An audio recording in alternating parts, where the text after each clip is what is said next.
Hey all, welcome back to our channel Google Priya Kumar's podcast. இன்னையோட thought பார்க்கலாமா? இன்னைக்கு நம்ம பார்க்க போகிற thought, being happy doesn't mean that everything is perfect. It means that you have decided to look beyond the imperfectness. அதாவது சந்தோஷமாக இருக்கிறதுனா எல்லாமே பர்ஃபெக்டாக இருக்கணும்னு அர்த்தம் இல்லை. இருக்கிற குறைகளை தாண்டி நல்ல விஷயங்களை பார்க்க முடிவு பண்ணியிருக்கோன்னு அர்த்தம்.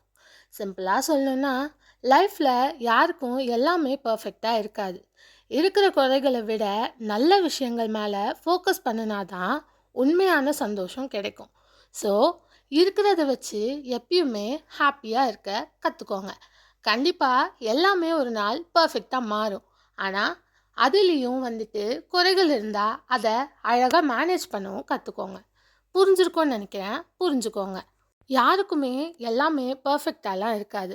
ஒரு சில நேரங்களில் பணக்காரங்களுக்கும் கஷ்டம் இருக்கும். ஆனால் வெளியே இருந்து பார்க்குறவங்களுக்கு இவனுக்கெல்லாம் என்ன கஷ்டம் இருக்க போகுது, இவன்கிட்ட தான் அவ்வளோ காசு இருக்கே அப்படின்னு நினைப்போம். ஆனால் அவங்க லைஃப்குள்ளே போய் பார்த்தா தான் நமக்கு புரியும் அவங்களுக்கு என்னென்ன கஷ்டம் இருக்குன்ட்டு. ஸோ புவருக்கு இருக்கிற கஷ்டம் தான் ரிச் பீப்புளுக்கும் இருக்கும். ஒரு சில விஷயங்கள் வேணால் டிஃபர் ஆகலாம். ஸோ யாரை பார்த்தும் பொறாமையும் படாதுங்க. கண்டிப்பாக சொல்கிறேன், யாருக்குமே எல்லாமேலாம் பர்ஃபெக்டாக இருக்காது. ஒரு சில நேரங்களில் எல்லாம் பர்ஃபெக்டாக இல்லைனாலும் இருக்கிறத வச்சு ஹாப்பியாக இருக்க கற்றுக்கோங்க. தேங்க்ஸ் ஃபார் வாட்சிங். லைக், ஷேர், சப்ஸ்கிரைப்லாம் பண்ணிக்கோங்க. நாளையோட ஸ்டோரி வீடியோவில் உங்கள் எல்லாரையும் நான் மீட் பண்ணுறேன். By guys.